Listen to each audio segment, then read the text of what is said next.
a little bit late starting, but just enjoy your meal, but also enjoy the program. It's so important.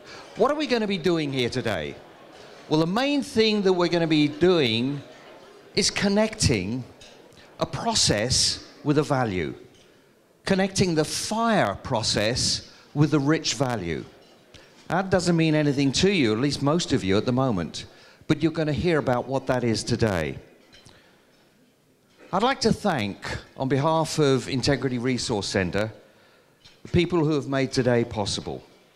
To all our sponsors, to the gold ones, to Bot Radio Network, to Fishnet Security, 91.9 Air One Radio, K-Love Radio Network, the Sunflower Group, ulearn24.com, Gateway Instructional Design Group.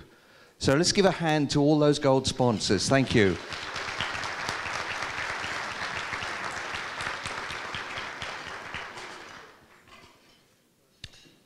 I could be talking for a long time about all our sponsors, but the silver and bronze ones are on the back of your program, so please just acknowledge those as well. And also to our table sponsors, and of course, all of you who are here today. Without you coming, this wouldn't have been possible. So thank you all. The IRC board members, could you just make yourselves known so we can give you an acknowledgement as well? All the IRC board members, if they would stand. Debbie? Okay.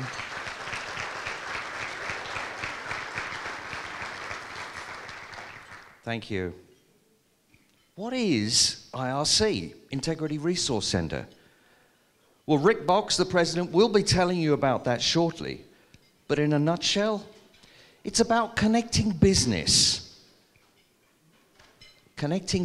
people to God's word, to enhance integrity in the workplace. By building integrity in the workplace, then the workplace is going to be a place for God. And that is the purpose of Integrity Resource Center. How did I get involved with Integrity Resource Center? And I've been involved for about 10 years now. Well, I met Rick as a result of someone referring him to me. Now, why would somebody refer Rick to me? Well, I coach business people in presentation skills and public speaking. And they said to me, you need to go and talk to Rick. I saw him doing a talk, a breakfast talk, and I think he needs a little bit of help. So I went and saw Rick. You can laugh now.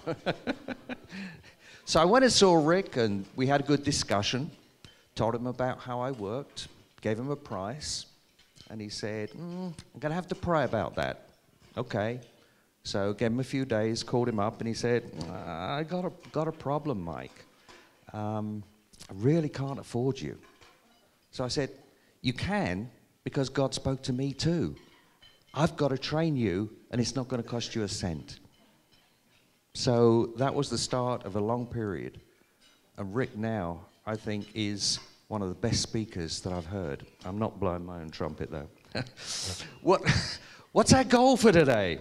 Our goal is to encourage you to embrace and live God's values in your workplace. And I think you're going to see some really exciting things shortly. Don't forget, if you haven't got your business card in the bowl, all right, if you would like to do that, come on up and put your card in here, because we want to make sure everybody gets an opportunity for this prize drawing.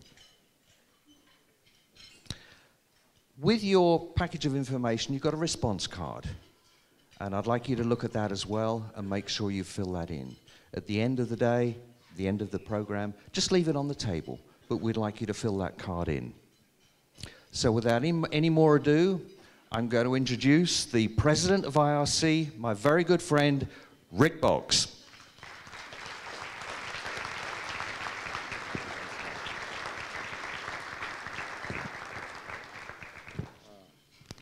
Well, thank you, and thanks, Mike, for that introduction. And welcome, everyone. I just am greatly appreciative whenever we have these events and to see the crowd and get a chance to see people just really mix it up in the business community here in Kansas City and get a chance to just see what God's doing in and through our workplace. I want to start by asking you a question. How many people actually have had an opportunity to view the Undercover Boss show that our speaker was featured on? Yeah, quite a few, great. Well, whether or not you've seen that, I want to hone in on a segment that really struck me as I was watching that, and actually as I was praying this morning. There's a segment in there, and you'll hear and see a little more about this later, and so I won't steal Dina's thunder, but there's a segment in there where Dina goes and checks out a Mr. Electric franchise, and she's riding with one of their franchisees. And when she gets in the truck, she's surprised that there is no signage whatsoever in this truck that says Mr. Electric. And so it was pretty hard for them to be able to market their business that way when there's no signage. But then she goes on a job site with this person, and she's shocked to find out that not only does he not follow the 14-step process that they designed for the Mr. Electric franchise for the purpose of differentiating themselves from other people and to building their brand, but he also was actually teaching her not to. Now, I share that illustration with you because, believe it or not, God is in the franchise business. Each and every one of us that call ourselves Christians are, in essence, franchisees that are representing God out there in the marketplace where we live. And that doesn't mean that you necessarily have to have a sign on your truck or a fish symbol on your business card or whatever, but it does mean that if somebody drug you into court to try and convict you of being a Christian, we would hope that they'd have enough to convict you. But also, just as Dina is a savvy franchisor, she knew immediately that this person was in trouble because the whole value system of their franchise was on the line because he was undermining it.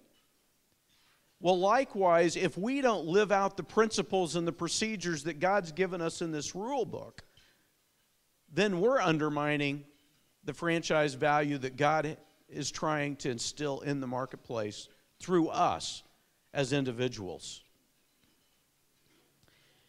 Jesus knew this, and in Matthew 5, Jesus taught the disciples what the difference was between a good, or actually a great franchisee of the Christian faith and a poor one.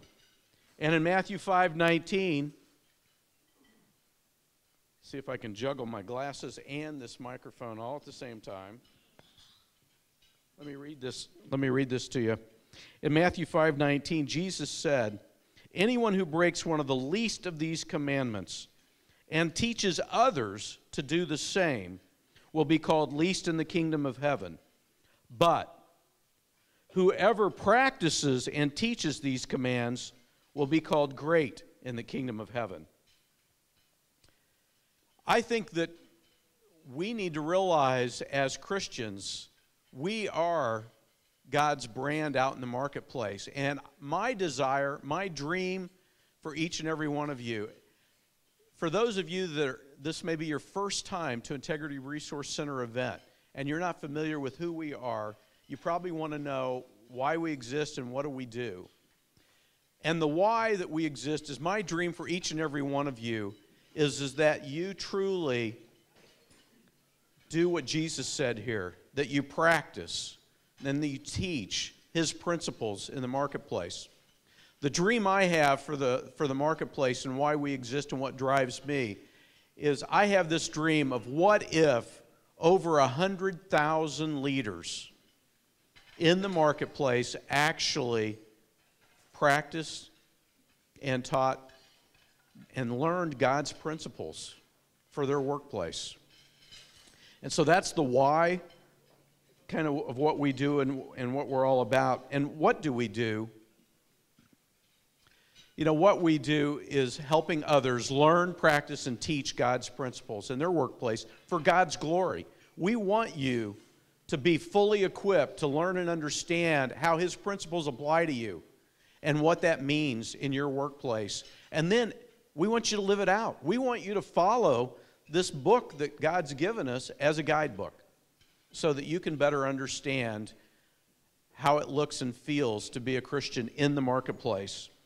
And so that's our dream for you. Now, we could do that in a lot of different ways. We could carry this mission out in a lot of different ways. But some ways that we do that is, first of all, just like any good franchisor, you have to have some way to attract new franchisees. And we need a way to attract people to understand what we're trying to communicate and to get people into the loop of helping live this faith out in their workplace. And so we host events like this as one way to draw new people in. And a lot of you people that are kind to host and sponsor tables, you're kind of our ambassadors to drag new people in and help introduce them as well to this mission. But another tool that we use is our Integrity Moments emails and radio broadcast. And God has really opened the door for us in that in the last year. We have a 60-second vignette every day that is on the radio and by email called Integrity Moments. And it's a practical workplace story or illustration with a biblical principle woven into each and every one of them. Now, in the last several months, we've been blessed to take it on the radio nationwide to over 250 radio stations now, carry that every day. And we have several distribution organizations that help distribute that daily email. And it reaches as many as 2 million people in 8 different languages every month. And then we have a lot of people directly through our systems that we email to. So thousands and thousands of people are receiving this Integrity Moments. And so that is a way that we are able to communicate God's principles and engage people in beginning this journey. And so the Integrity Moments is one way that we impact. We also have a lot of resources on our website that we want to connect you to. Resources, books, small group studies. We also do some counseling, a little bit of consulting, and a lot of speaking and teaching engagements to just trying to help equip business people in this area. And so we want to be a connection place that if you're a person that's trying to live out God's values in your work, then you can come to integrityresource.org and you can find something that will help you there go the next step in your journey. And then finally, we knew, just like Dina has franchise processes, that in order to have a franchise, you have to have processes designed and systems designed so that people know what's expected of them and how they carry it out. Well, we knew in order for people in the marketplace to better understand how to live this stuff out, that we need a process to help put them through for those that are so inclined. And so we developed what we call the Fire in the Workplace process. Now, Dina's going to talk about RICH values, and RICH is an acronym that they use for their code of values. We just happen to use an acronym called FIRE, but very similar in the way that we carry things out. And FIRE stands for faith, integrity, relationships, and excellence.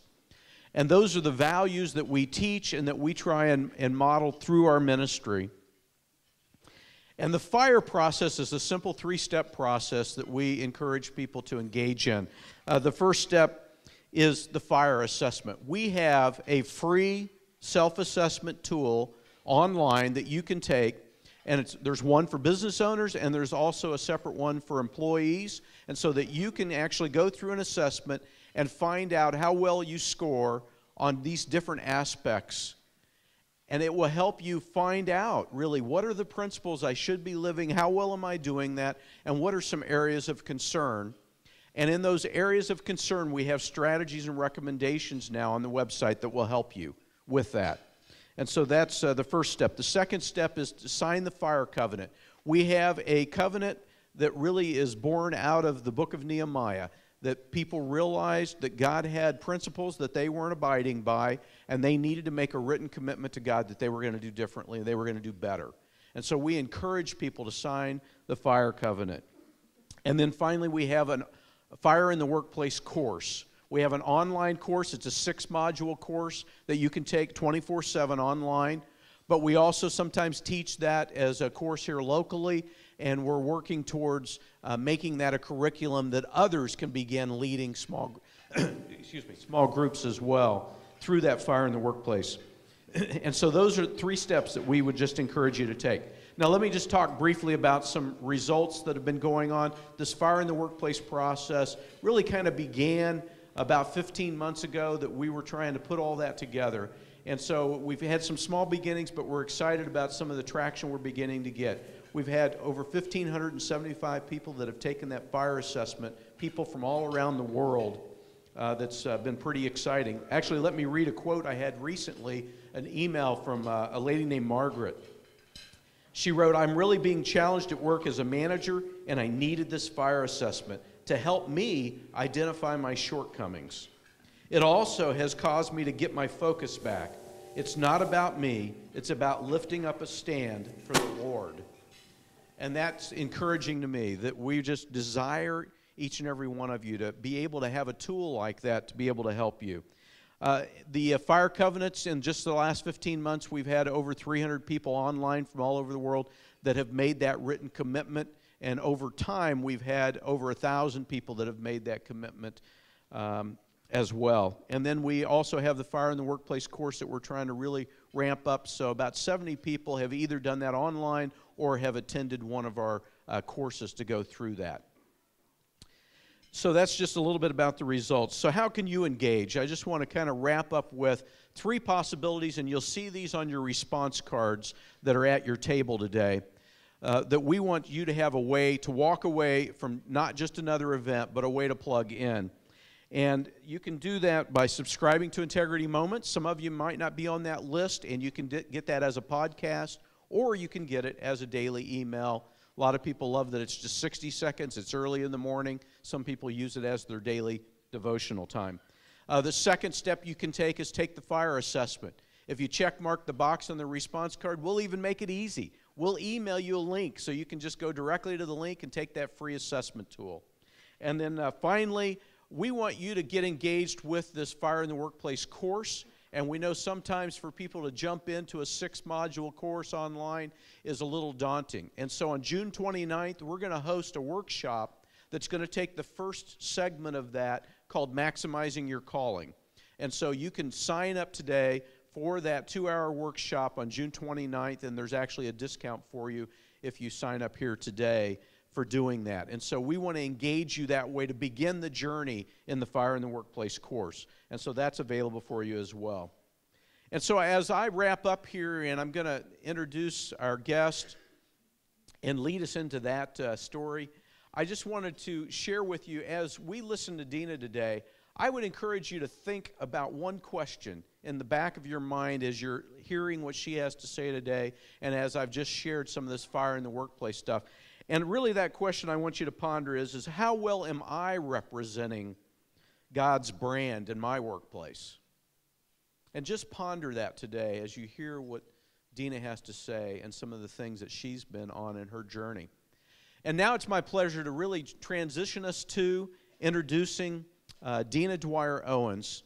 And I know that Dina has a divine appointment to be here today. And the reason why I can be confident of that is because earlier this year I was on a flight to Denver, and I was praying specifically that God would lead me to who He wanted me to line up as speakers this year. And I specifically said, Lord, I get asked a lot by females in our community, can't you find some female CEOs to bring? And so that day on that flight I prayed, Lord, could you lead me to one, just one female CEO that would be a great fit for our audience here in Kansas City. I got to my motel room, I turned on the TV. I do not believe in any coincidences. When I turned on the TV, it was on the channel at the very moment that was at the end of Undercover Boss with Dina on there. And the minute I saw Dina talking, I thought, I know her. How do I know her? And then I thought about it for a moment, and it dawned on me. I met Dina last year in Waco, Texas. She was at my workshop, and I had a chance to meet her then. And I knew right then it was destined for her to come and share with this group. And so I'm so thrilled that she was willing to come and do that. Dina is the CEO of the Dwyer Group. It's an international franchisor that represents at least 7 different franchises with about 1,600 locations. She's a wife and a mother of 2. dedicated. I was thrilled to hear that she has enough balance in her life in his busy schedule that the last couple of days she actually spent in New York with her daughter because her daughter was starting first day of an internship with fashion designer there in New York. And so she's committed to that as well. And as we all already know, she's been featured on Undercover Boss, and over 10 million people have seen that program, and it has given her a tremendous platform to really just proclaim her faith and her value system. And so let's give a warm Kansas City welcome to Dina Dwyer-Owens.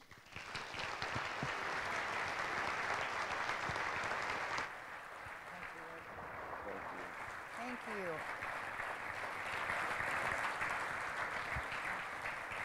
Thank you so much. And I'm more fired up than I was before, Rick. But what I realize is I've got so much more work to do in this branding that God has asked us to be responsible for. So thank you so much, Rick, Kathy, and the board at IRC for having me here with you today. What a privilege to talk to a group who cares about making a difference in the lives of people that you touch in your businesses and with your customers. So I have a question for you. How many of you are living rich? Anybody? A lot of people want to be rich. A lot of people like to act rich. But my question is, how many of you are really living rich? And what I mean by that, you got a little teaser from Rick. Rich is really all about, this is supposed to be easy. See, this is a systems thing. Rich is all about our code of values. And the R stands for respect. The I stands for integrity. The C stands for customer focus. And H, which is one of my favorites, stands for having fun in the process. I think life's too short not to have some fun in the process. So we're still cueing this. So the question is, are you living rich? Are you living with respect, integrity, customer focus, and having fun in the process? And I hope you are. You didn't know what the question was. It was a trick question. But now you know what I mean. So how many of you think you're living rich now that you know what I'm talking about? There's some full hands, there's some half hands, and there's some people going, I don't even know if I want to go there. So we all know there's an opportunity. We're work in progress, aren't we? We're all working to be our best selves, but we all have a lot of opportunity for improvement. So just to step back a moment and help you understand what I mean by living rich and why it's such a big part of who Dwyer is, it really is the foundation for our success at the Dwyer Group. We believe if we treat people in that rich way, that we will have great results. People will want to be around us, they'll want to work for us, they'll want to do business with us, they'll want to tell their friends and family members about us, and you know what? Money happens to follow all that. So our focus is not profitability, our focus is people. And when we treat people right, it's amazing what happens. And our company used to be publicly traded, and I recall so many of these investors would come in. There we go. So many investors would come in from all over the place, New York and Boston and Chicago, and I would talk about living rich, and I would talk about the people. And by the end of the day, they would go, you know, Dina, you still haven't talked about the dollars. When are we going to get to the money? And my attitude was I shouldn't have to talk about it. Because if we do all these things well, you know what? The money should follow. And we had proven that up until this darn recession we've had. We did get hit up a little bit by that recession like most of us did. But historically, you would have never known that our company ever had a recession because you would never have seen it in our financials up until this past recession that we had. So just a little bit about the company. I am surrounded by just 7 of our great folks at the Dwyer Group, and I have an amazing team at Dwyer. We represent 7 brands, all in the home services industry. So I am a woman running a male-dominated business, which also makes it interesting. I actually love it. It's a lot of fun. And so you can see we've added some women to this photo because my goal is to bring more women onto the front lines, and you'll learn a little bit more about that as we watch some clips from the Undercover Boss episode. But today, as Rick said, we represent 1,600 locations. Actually, there's like 3,000 locations, but 1,600 actual franchise owners, mostly in the U.S. and Canada, but we're also represented overseas as well. The company was founded by my father, the late Don Dwyer, in 1981, and Don was a true visionary entrepreneur driver, probably like many of you in the audience here. He really knew what he wanted to do, and he loved to build people, he loved to build businesses, and he loved to build buildings. But the thing he got the most pleasure from was building people. He loved people. And when he founded the Dwyer Group in 1981, he was very clear about his belief system. So he knew who he was, He knew what he was passionate about, and it was really about helping people live the American dream, but he also came up with this code of values that we call it Living Rich today. Unfortunately, he died in 1994 of a sudden heart attack. It was just about a year after taking the company public. And if he were here today, he would laugh at this, but we think going public killed him because it took a little too much control away from a guy who was a bit of a control freak. He and I were great friends, so again, he would laugh about that. In fact, he and I had plenty of conversations about did we do the right thing by taking the company public. Unfortunately, he died at the age of 60. Very young man, looked just as healthy as that picture, and yet we knew as an organization that without Don being there, we were going to have a big task on our hands to live up to this code of values and this culture he created with the code of values, because everybody he talked to knew what he was about. So no matter who it was, and it wasn't so much talking about his faith directly, but he did have values that were very specific to his faith. And so he would tell people, here are my values. So if you want to do business with me, you got to be willing to work with a guy who's got these kind of rules. So it's kind of that rule book, Rick, you were talking about the Bible. He had his rule book, and it tied back to the Bible, but it wasn't black and white, biblical standards. And when he died, we said, how do we keep this alive? Because without the founder here, the guy who really presents this to every one of us and holds us accountable, how do we do it? So we were smart enough to hire a consulting firm. If we would have known about Rick's organization at the time, we probably would have hired Rick's organization, because we just knew we weren't smart enough to figure it out ourselves. But we knew it was the most important ingredient to keeping our culture special. And that's when they said, why don't you take Don Dwyer's original values and operationalize them? Because some of my father's values were things like loyalty as meaning to our lives. He could tell us at the end of the day whether he felt we were loyal, but sometimes it was hard for us to measure it ourselves. The one that I'll never forget is I walk to my office every morning, I see a picture of my father up on the wall and the original code of values, and I can hear him whispering to me, Dina, you must re-earn your position every day in every way. He hammered that into us. There are 6 kids in my family. Every one of us got that hammered into us. I don't care what you did yesterday. Learn from your mistakes, celebrate your victories, but what are you going to do today to make a difference in the lives of your employees, your franchisees, and the customers? And every day I hear that as I go to my office, because he's still with me, and I hear it. But the Living Rich concept is what we came up with. So we basically took Don Dwyer's original values and operationalized them. And you all have a little card. Hopefully you can read it. I'm about to be 50, so it's getting harder and harder to read this little card. So I just decided we'll memorize it. It makes it a lot easier. This little card that says Live Rich is in your little package there on your place setting. And so this is the current operationalized code of values. And being a franchisor, we also knew that we needed to systematize the values. What do I mean by that? So many organizations have had strategic planning sessions. Anybody ever had a strategic planning session? Yep, most of us. Have you identified a vision statement, a mission statement, and maybe a code of values or a code of ethics? Is that part of the process? And then I wonder how many of you are actually living out your vision, mission, and values. I wonder how many of you could tell your neighbor what your vision, mission, and code of values is. Raise your hand. I'm not going to make you do it, but raise your hand if you think you could do that. Okay. Well, this is a good group, because usually 2 or 3 hands go up. And again, you guys are making an effort to be better at this, so I appreciate that. Most companies can't raise their hands. In fact, less than 5% of the businesses in North America do anything with their vision, mission, or values other than putting them on a piece of paper, maybe throwing them on the wall and putting them into a brochure. They never talk about them again until the next strategic planning process. And they say, we got to do another plan because the last one didn't work. Well, the last one didn't work because nobody acted upon what they put down. And they can spend a lot of time, maybe you did too, on one word, right? You're working on a value, you go, okay, should it be and or the? And you'll spend a lot of time trying to figure out, is that the right word or not? So it just cracks me up that they spend all this time, energy, and money and then do nothing with it once it's written. So we decided that we were going to let that happen to us. Don Dwyer wasn't here anymore, but we were going to make sure we lived the code of values day in and day out and talked about them day in and day out. So we said, anytime we have a meeting of 3 or more of our team members, we're actually going to recite the code of values. So as we prayed at the beginning of this meeting, we would have also gone through our code of values. And it could have been that we just all together recited them. We live our code of values by treating others as we'd like to be treated. Or it could be that I invite somebody to come up on stage and share a story of how the code of values has impacted their life in the past week. Or it could be that one of our employees is brave enough to get up and recite them by heart with heart for the first time in front of our whole company, which is a pretty courageous thing to do. So there's a lot of ways that we've mixed it up, but the bottom line is anytime we have a meeting of 3 or more of our team members, we should be reciting or at least reviewing our code of values.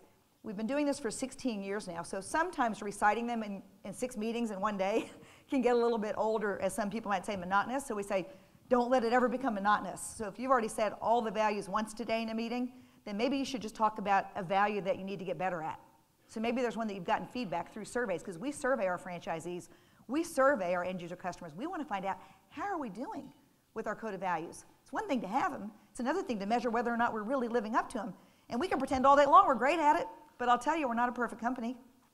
Mike is one of our local franchisees with the Grounds guys. And Mike will probably tell you, they're not a perfect company. As much as I hate to hear that, the truth is we're a company run by human beings. And humans make mistakes, don't we? It's when you're willing to say, I'm sorry, I was wrong, or I'm sorry, I did make a mistake, let me try to correct that it makes all the difference.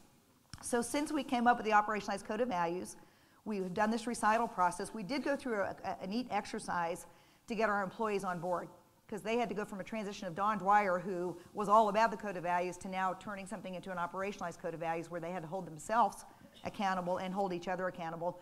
We played a little game, we called it the beep game. So basically got our employees together when we came up with this operationalized version and said, employees, we need your help. We think we have the solution for keeping the culture special, and it's this new code of values.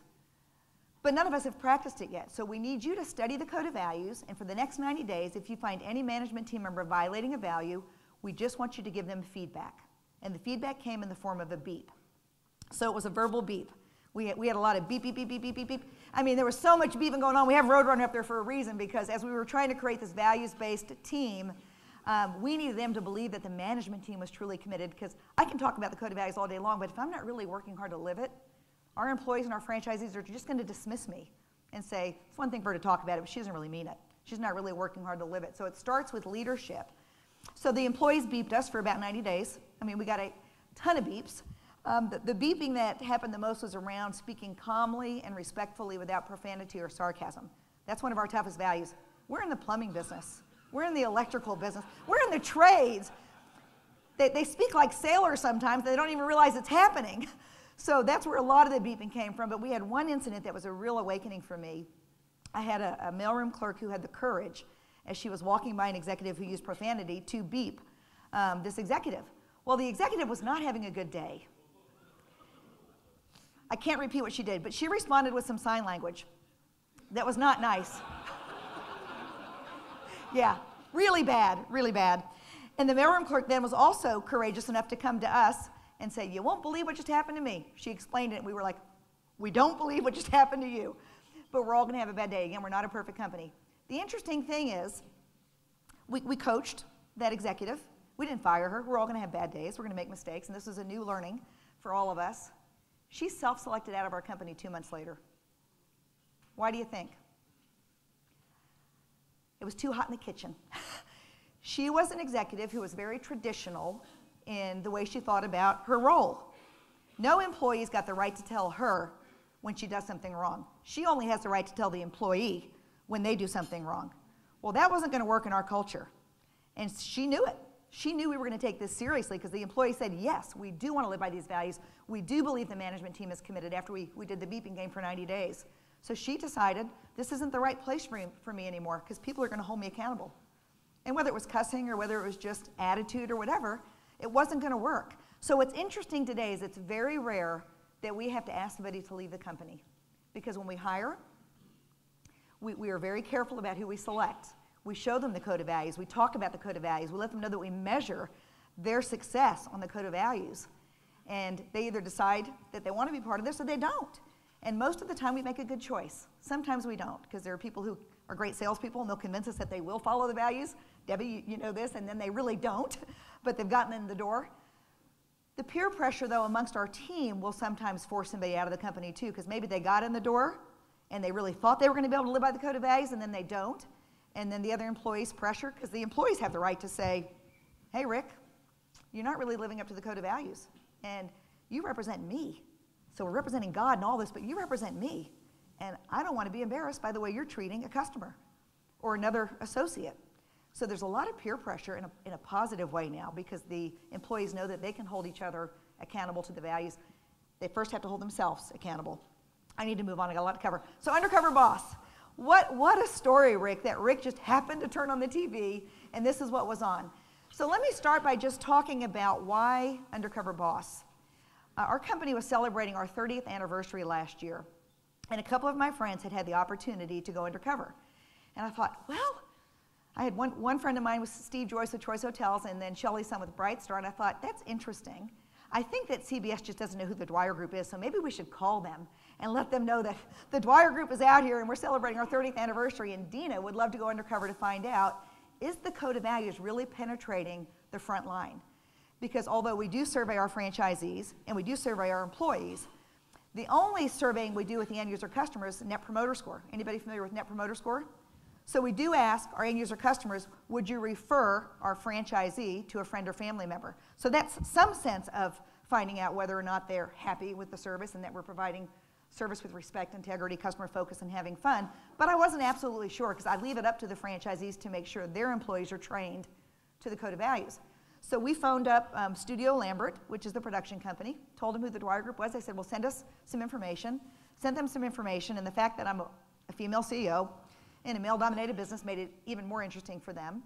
Within 2 weeks, they were in Waco, Texas, to do what's called a casting interview.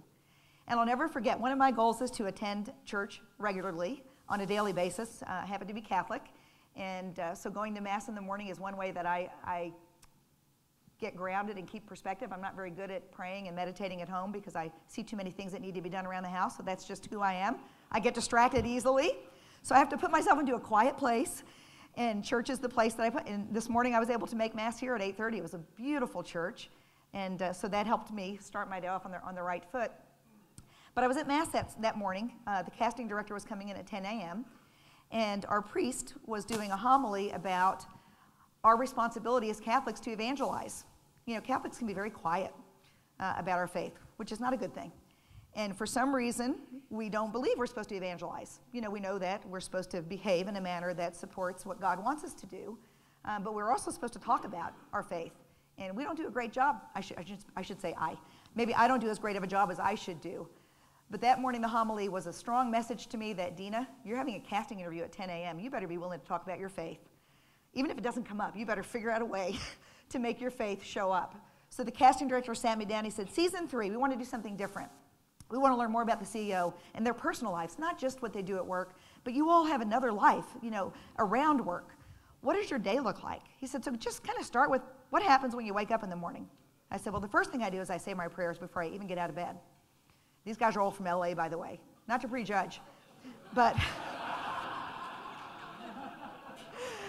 And then I said, then I make pancakes for my son, who's now 17, but he still lets me make him pancakes, which is really cool. 6 a.m., pancakes, because he's got a routine. And then I go to Mass. He said, wait a second, shut the camera off. You're telling me you go to Mass every day? I said, my goal is to go to Mass every day. I probably make it 4 or 5 times during the weekdays. I always make Sunday, but usually 4 or 5 times during the weekdays. Some things do interfere with travel and those types of things. He said, you're kidding me. I said, no, I'm not kidding you. Do you think that your priest would allow us to follow you to church and film it? Yes. Yes. I think my priest might be open to that. We'll check. He says, this would be very different for us. 36 episodes had already been filmed, and only 2 of those 36 was faith, a sign of faith shown or mentioned. One gentleman with Baja Fresh actually went into a church, and he actually prayed with an employee on an episode, which I was thrilled to see.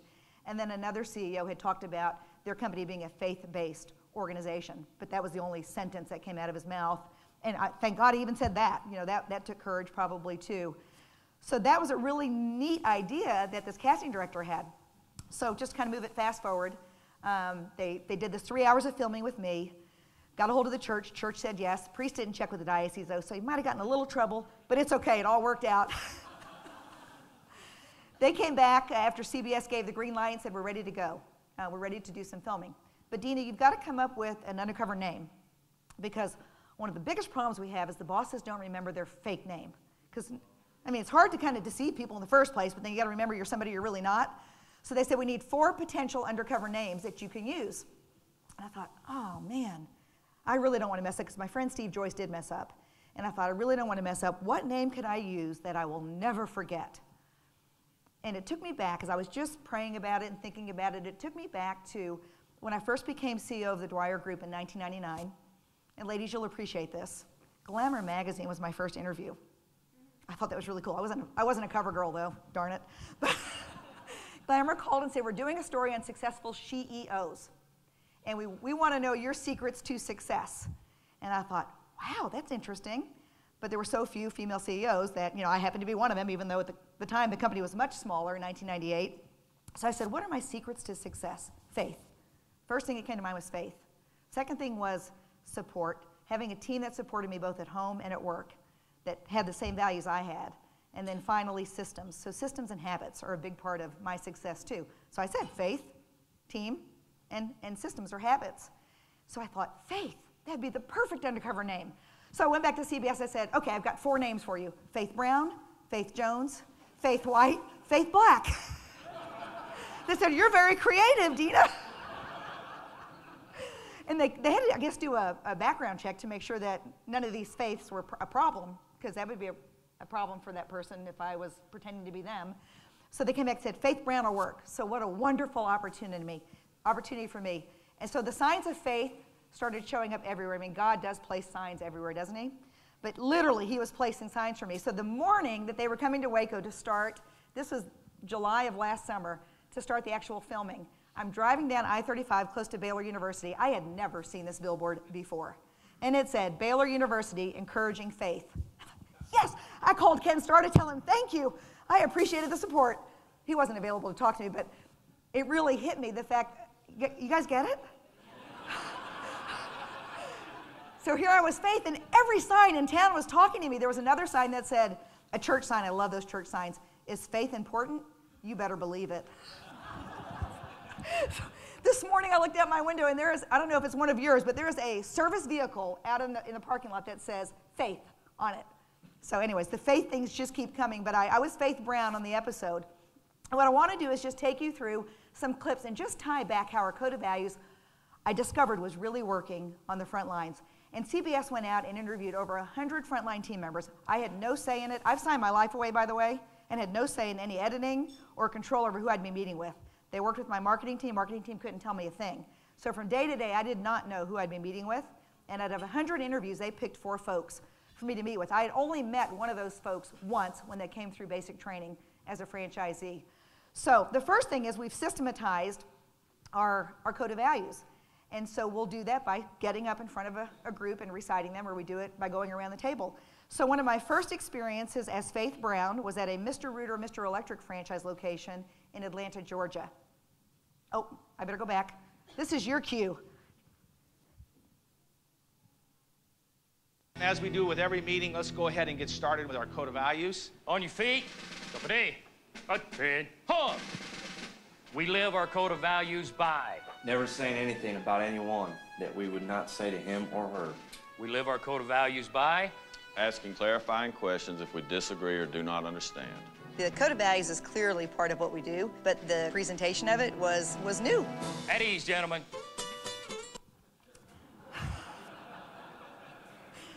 That was a first. Our franchisees are independent business owners, so if they want to do it military style, that is their option. But the good news is at least they knew the code of values. And when I got in the vehicle with Wayne, Wayne went right to talking to me about the code of values and how important it was that that's how we treated the customer, with those values in mind. So let's go to my interview with Wayne, and I got a highlight here, treating others as we would like to be treated.